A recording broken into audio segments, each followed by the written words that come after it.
Hola, ¿qué tal, queridos hermanos y hermanas de la Iglesia Pueblo Nuevo? La verdad que un placer y un privilegio poder compartir con ustedes este mensaje en esta oportunidad. Y yo quisiera que podamos ir a la palabra del Señor en el primer libro de Samuel, capítulo 17, versículo 50, que dice así: Y venció David al filisteo con honda y piedra, e hirió al filisteo y lo mató sin tener David espada en su mano. Y yo titulé este mensaje: El gigante es tu oportunidad. No hay ningún tipo de dudas de que estamos atravesando un año donde se han levantado gigantes. No solamente el gigante de la pandemia, de lo que es el virus, del aislamiento, de que cuando como iglesia queremos avanzar o queremos activar ciertas actividades, valga la redundancia, vienen restricciones, que muchas tienen que ver con seguridad, otras no tanto, pero aún así pareciera que cada vez que queremos avanzar se levantan gigantes. Y es un año de muchos gigantes, pero también es un año de muchas oportunidades, así como le pasó a David. Mientras Saúl y su ejército y los hombres más fuertes que tenían vieron a un gigante y se intimidaron, David vio una oportunidad. Porque donde se levanta un gigante, Dios da oportunidades gigantes para poder crecer, para poder avanzar.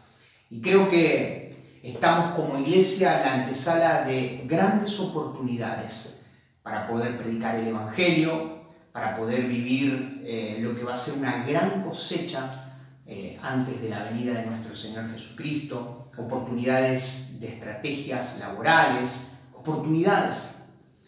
Sé que tal vez no es un gran ejemplo en este tiempo y en este contexto, pero en chino tradicional la palabra crisis significa Bei-Shi. Bei es peligro, pero Shi es oportunidad, porque los chinos donde ven un peligro ven una oportunidad.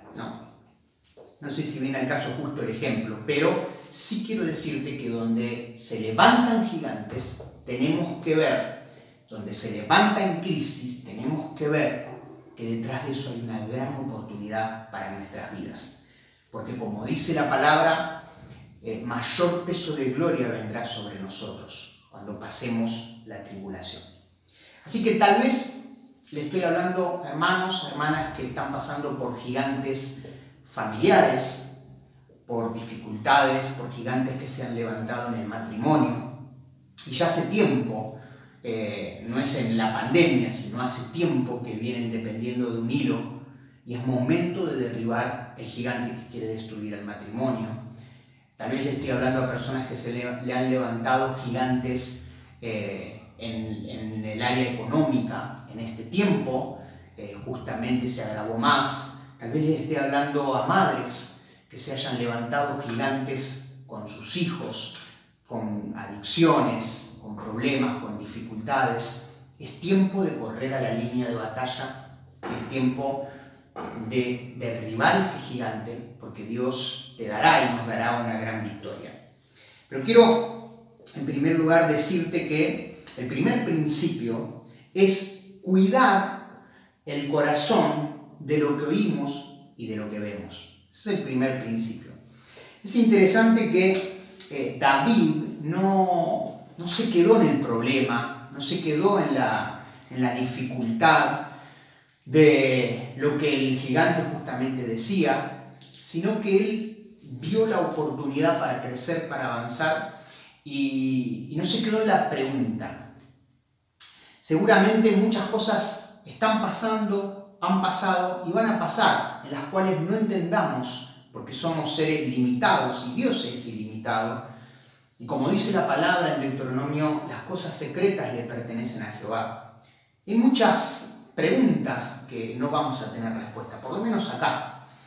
Lo importante es que no nos quedemos en el porqué. ¿Por qué pasa esto de la pandemia?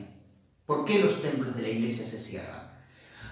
¿Por qué pasa tal enfermedad en mi familia? ¿Por qué?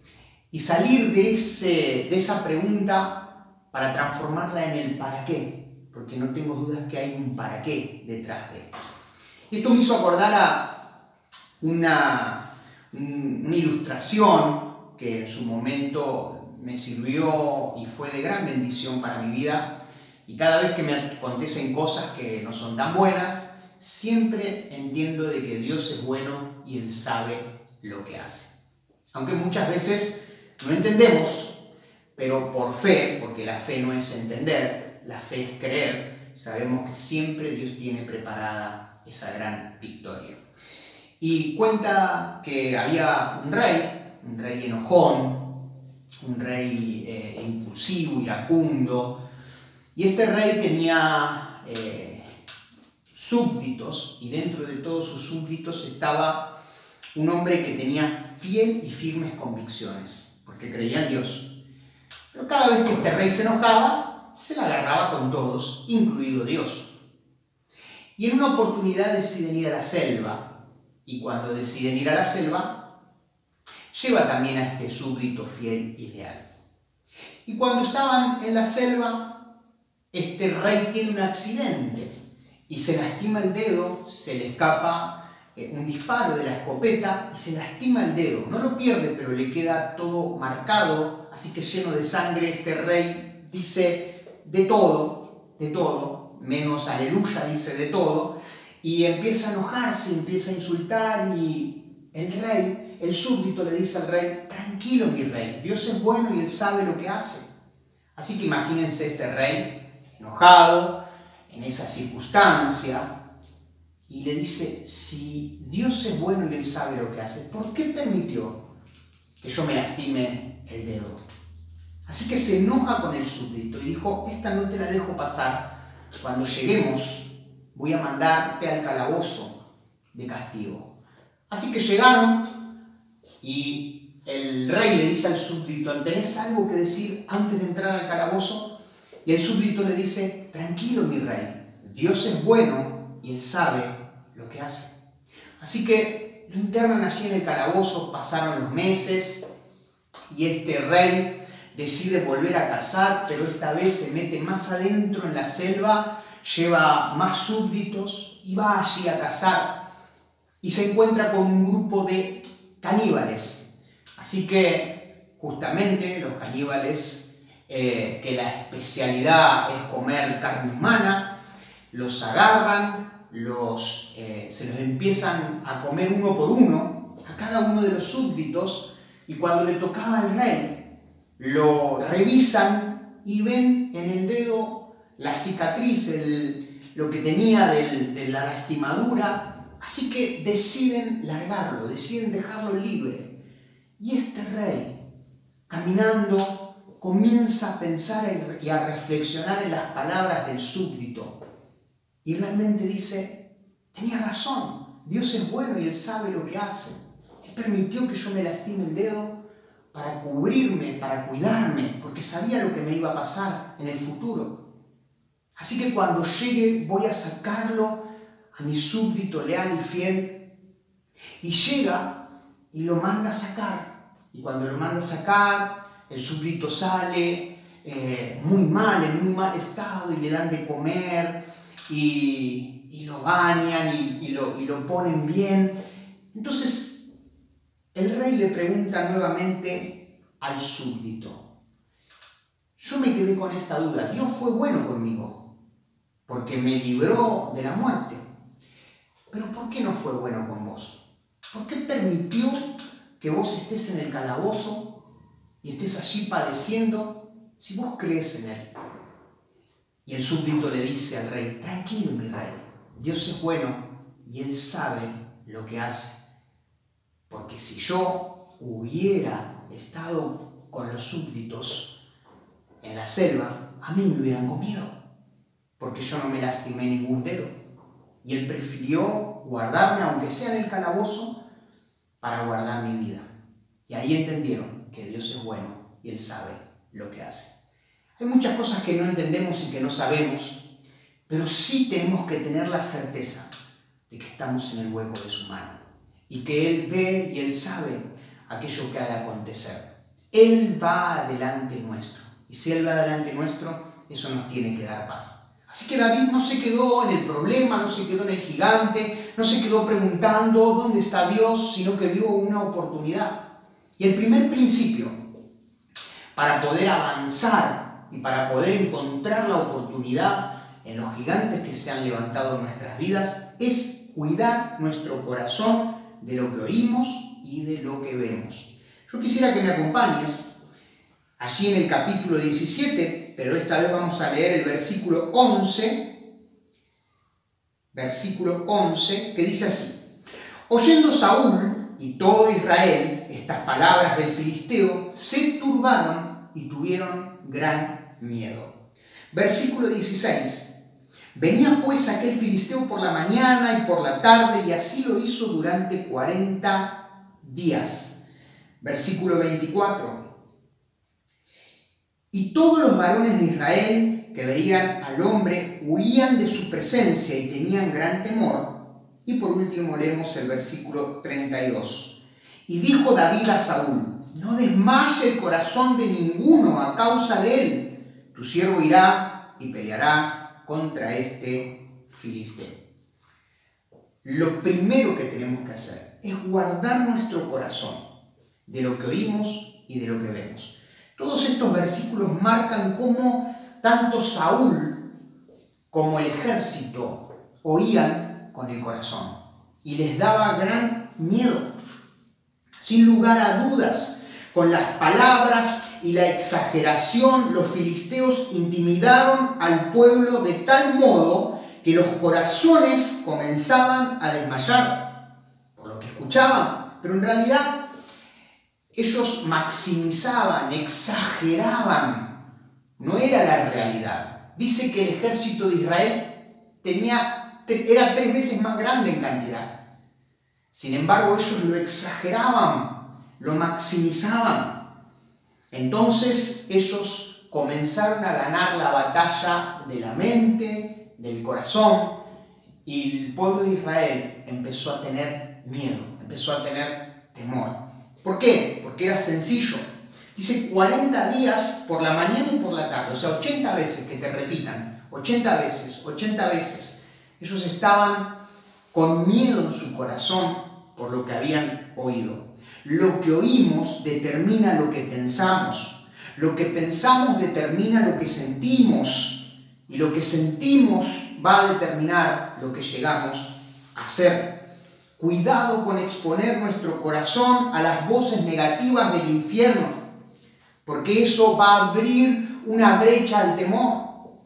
Se han duplicado o triplicado los casos de ataques de pánicos, de miedo, de temor, de fobias, de ansiedades, de depresión, justamente porque en esta infodemia que hay, nos levantamos con noticias de personas que mueren, de personas que están con respiradores, de que la economía se va cada vez más, que estamos en recesión, que no hay esperanza, y nos acostamos y nos levantamos escuchando y viendo eso.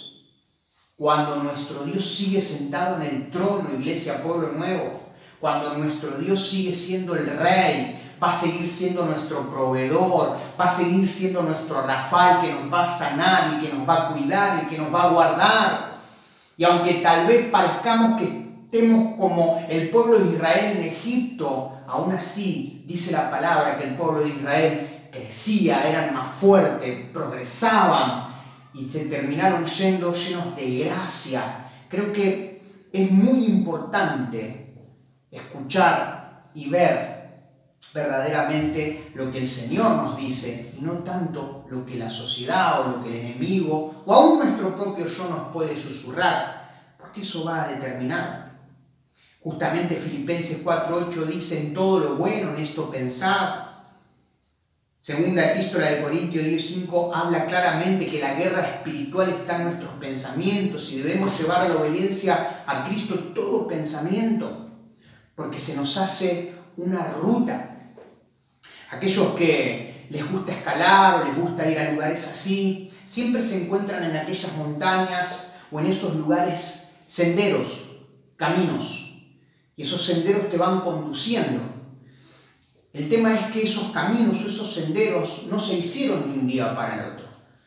Fueron pasos que fueron haciéndose y se fue haciendo una ruta. Entonces, esa ruta de muchas pisadas fue aplanando y fue llevando a un camino. Eso es un sendero o una ruta.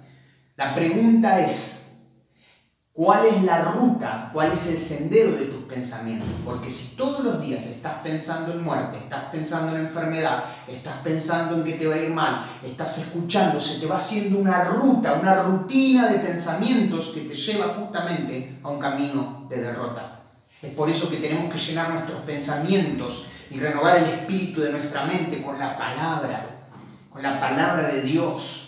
Tenemos que hoy más que nunca ir y volver a la palabra y hacer en nuestro camino una ruta de pensamientos de bien y de paz, porque la palabra de Dios trae eso, pensamientos de bien y de paz.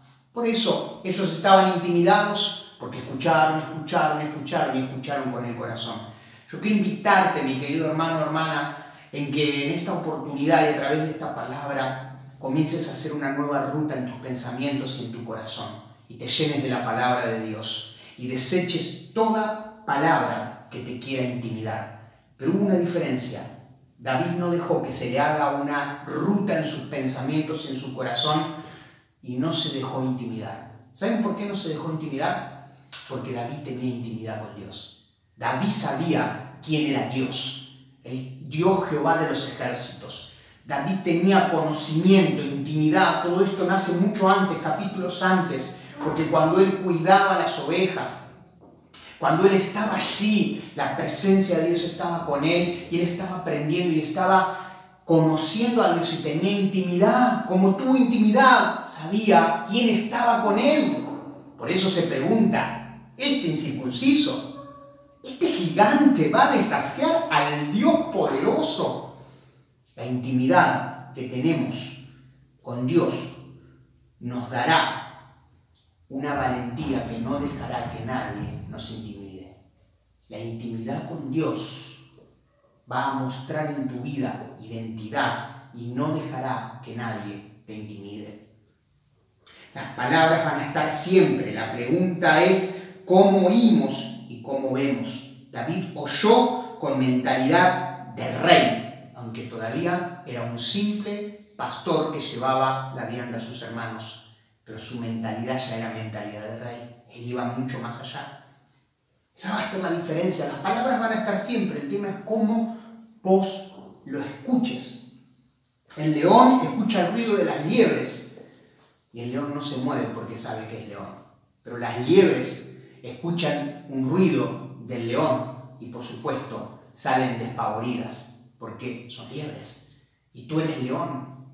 El Señor, en nosotros tenemos sangre de Judá, tenemos sangre de león, el león de Judá está con nosotros. Es por eso que las dificultades, las palabras van a venir, pero al instante nosotros tenemos que saber que Dios es mucho más poderoso que cualquier gigante, que cualquier problema, que cualquier dificultad. En segundo lugar, la intimidad nos dará autoridad. La intimidad te dará autoridad.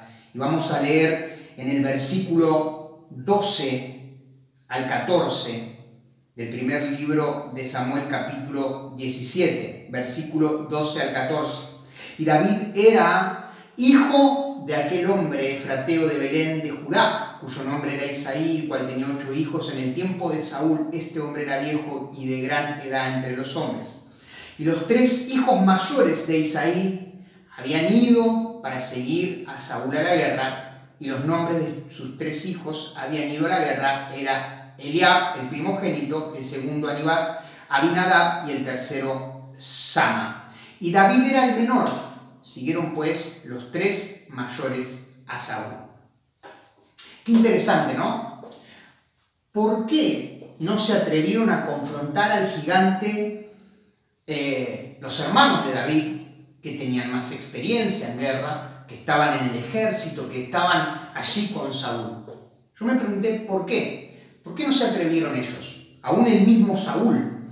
¿Por qué estos 3 soldados hermanos de David no pudieron ninguno de ellos enfrentar al gigante. ¿Quieren saber la respuesta? Porque esto comienza mucho antes. Porque David, aunque era el menor y tal vez no tenía tanta experiencia en guerra, David estaba ungido. Cuando vos estás ungido, tu gigante se ve pequeño. Pero cuando no estás ungido, cuando no tenés esa conexión con el Espíritu Santo y con Dios, tu gigante se puede ver inmenso y grande. No importa si sabes de guerra, de estrategia, de visión, no importa cuánta teología tengas, no importa cuánta elocuencia tengas, tiene que ver con la unción. El que está ungido va a mirar las cosas diferentes en esta guerra espiritual. Fíjense que en el primer mismo libro de Samuel, capítulo 16, versículo 12 al 13, dice que cuando lo unge el profeta, el Espíritu de Dios lo envuelve literalmente a David. Y a partir de ahí, David comienza a cambiar. Ahí es donde está la diferencia entre David y Saúl y todos los que estaban allí en el ejército. David estaba ungido. Busca al Señor porque Él te va a ungir. No busques la unción, busca el ungido de Jehová, que es Jesucristo. Pero es necesario que tengamos unción, y la palabra unción es la palabra masaj, que es frotar. El profeta le frotó aceite y era la representación de que el Espíritu Santo era sellado y la vida de David iba a cambiar, iba a revolucionar. La palabra de Dios dice: no es con espada, no es con ejército, sino con mi Santo Espíritu. En este tiempo más que nunca debemos ir al secreto, debemos ir a la intimidad y debemos dejar que una nueva y fresca unción venga sobre nuestras vidas para poder ver las cosas diferentes. El secreto de tu victoria está en una vida en secreto. Aprovecha este tiempo de distanciamiento social para poder acercarte más que nunca al Señor y tomarte esos tiempos de retiro y de búsqueda, porque fue allí donde marcó la diferencia David. No en otra cosa, no en la capacidad, aunque seguramente era capaz y era talentoso, sino en la unción. David tenía intimidad. Te lo digo de vuelta: cuando tienes intimidad, nada te intimida. Cuando tienes intimidad con Dios, nada te intimida. En tercer lugar, para ir un poquitito más rápido, David fue proactivo. David se anticipó. David tomó la iniciativa para poder tener la victoria. Y creo que es muy importante que en este tiempo lo podamos hacer. Versículo 48 del capítulo 17. Versículo 48 del capítulo 17. Dice: y aconteció que cuando el filisteo se levantó y echó a andar para ir al encuentro de David, David se dio prisa y corrió a la línea de batalla contra el filisteo. No solamente David encontró en el gigante una oportunidad. No solamente David guardó su corazón de todas las palabras que decían y exageraban. No solamente David tenía intimidad y eso le daba autoridad y estaba ungido, sino también fue rápido, tomó la iniciativa, fue proactivo.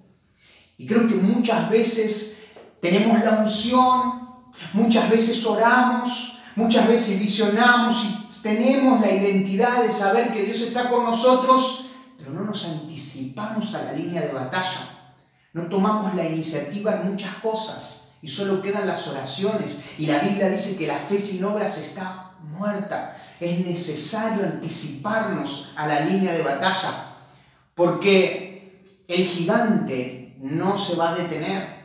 El gigante va a avanzar y va a ser cada vez más difícil. David lo sabía muy bien. David sabía que cuanto más cerca lo tenía el gigante, menos probabilidad iba a tener de poder derribarlo con la onda.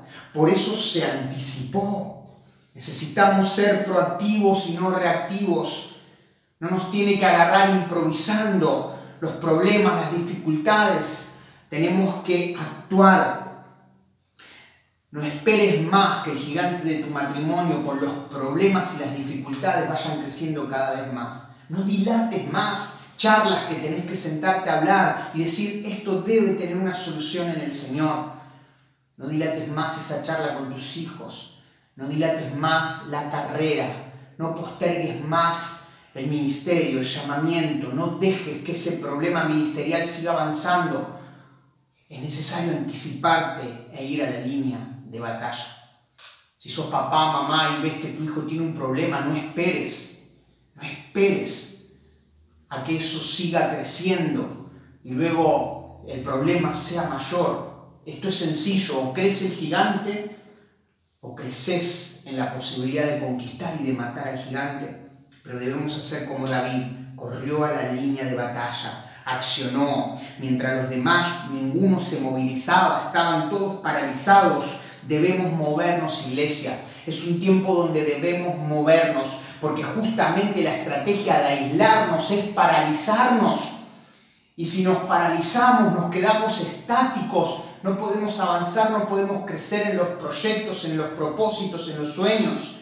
Y tal vez me dirán, pastor, pero ¿cómo vamos a movernos si cada vez que salimos está el virus y estamos en aislamiento y tenemos que obedecer? No estoy hablando de ese tipo de movimiento, tenemos que ser estratégicos. Pablo y Silas no podían moverse, encarcelados, estaban con los grilletes, estaban en una noche oscura. El enemigo dijo, los voy a aislar, los voy a apresar y no van a predicar más, no van a moverse más porque los voy a eliminar. Pero sin embargo, ellos se siguieron moviendo.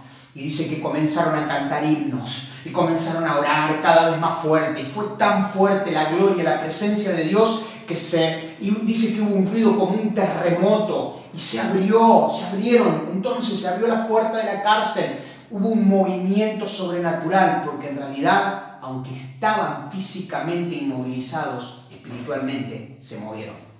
Necesitamos movernos a buscar de Dios más que nunca, movernos a ayunar, movernos a adorar, movernos para poder evangelizar, aunque nos ponen los tapabocas como término preventivo seguramente, pero nos pueden tapar la boca, pero no nos van a tapar el mensaje, porque somos anunciadores. Hoy más que nunca tenés que anunciar a ese compañero de trabajo, a ese compañero de estudio, a las personas que están desesperadas, a los adolescentes, a los jóvenes que están entrando en depresión. Según Facundo Manes con la fundación, dice que 8 de cada 10 jóvenes entran en ansiedades, en depresión. Han subido las estadísticas de suicidio, la maldad está avanzando, hay un caos, pero aún en medio del caos dice la Biblia que el Espíritu de Dios se movía, en medio del desorden, del vacío de la tierra, se movía. El Espíritu de Dios quiere que nosotros nos movamos con Él y a través de Él, para que verdaderamente Dios nos dé en este tiempo una gran victoria. Movilízate. Amada iglesia, en este tiempo la iglesia que no se moviliza, se fosiliza. Y no estoy hablando de un movimiento ilegal, físico, sino que estoy hablando, o rebelde ante el sistema, estoy hablando de movimientos estratégicos, espirituales, de adoración, de evangelización. Pero también quiero hablarte a nivel personal. Es tiempo de moverte, es tiempo de orar como nunca antes lo habías hecho. Es tiempo de ayunar como nunca antes lo habías hecho. Es tiempo de buscar al Señor como nunca antes lo habías hecho. Es tiempo de fortalecer tu familia como nunca antes lo habías hecho. Es tiempo de juntarte con un altar familiar con tus hijos y tu esposa como nunca antes lo habías hecho. Porque esta pandemia va a pasar. Pero lo que va a quedar es la madurez, la fortaleza y el crecimiento del pueblo de Dios. Y por último, y muy importante también, es interesante que David se enfocó para poder derribar al gigante. Dice la palabra en el versículo 30 que los hermanos se pusieron envidiosos, se pusieron celosos y comenzaron a enojarse. Dice que entraron como en un enojo colérico, pero sin embargo David no se puso a pelear con ellos, porque lo último que Dios nos enseña a través de esto es que nos tenemos que enfocar en el propósito del Padre y no en el pleito de los hermanos. Amados, si en esta pandemia, si en este tiempo donde podemos ver cómo las fuerzas de maldad se están movilizando, no hemos entendido que tenemos que dejar de hacer guerrilla interna, con tal o cual ministerio y empezar a ver la guerra verdaderamente espiritual. Si en esta pandemia no aprendemos a valorar lo tan hermoso que era poder juntarnos en el espíritu, pero también físicamente, si en esta pandemia no aprendemos de eso, no aprendemos más. No aprendemos más, porque tenemos que enfocarnos en el propósito del Padre y no en el pleito de los hermanos. David no perdió tiempo. No pierdas tiempo. No pierdas tiempo en nadie. Que hable o deje de hablar. Es interesante que fueron los hermanos los que más hablaron, los que más le quisieron poner piedras o palos en la rueda. Pero él no se quedó allí peleando. No pelees con nadie. Sigue adelante para poder terminar y cumplir el propósito con el cual Dios te trajo a esta ciudad y a esta generación. Y el gigante caerá. Dice la palabra que el gigante cayó. Y cuando cayó, también David se anticipó y le cortó la cabeza. Ese gigante va a caer. Termino orando por todo gigante que se ha levantado contra tu vida, contra tu familia. Y vamos a orar, pero también vamos a aplicar los principios de la palabra para poder ver una gran victoria. Señor, en el nombre de Jesús, te damos gracias, porque sabemos que los gigantes se levantan con un propósito, con un para qué. No nos quedamos en la pregunta del por qué, porque sabemos muy bien que tú sigues sentado en el trono. Sabemos muy bien, Señor, que tú nos darás la victoria. En el nombre de Jesús, declaramos que todo gigante de problema de salud cae en el nombre de Jesús. Declaramos que todo gigante de problema económico cae en el nombre de Jesús. Declaramos que todo gigante de problema ministerial cae en el nombre de Jesús. Declaramos que todo gigante que se haya levantado de forma espiritual cae en el nombre de Jesús. Y te damos gracias, Señor, porque sabemos que en ti hay una gran victoria y hay un propósito. A ti te damos toda la gloria, en el nombre del Padre, del Hijo y del Espíritu Santo. Amén. Dios te bendice, mi querido hermano, hermana, y que sea hasta nuestro próximo encuentro.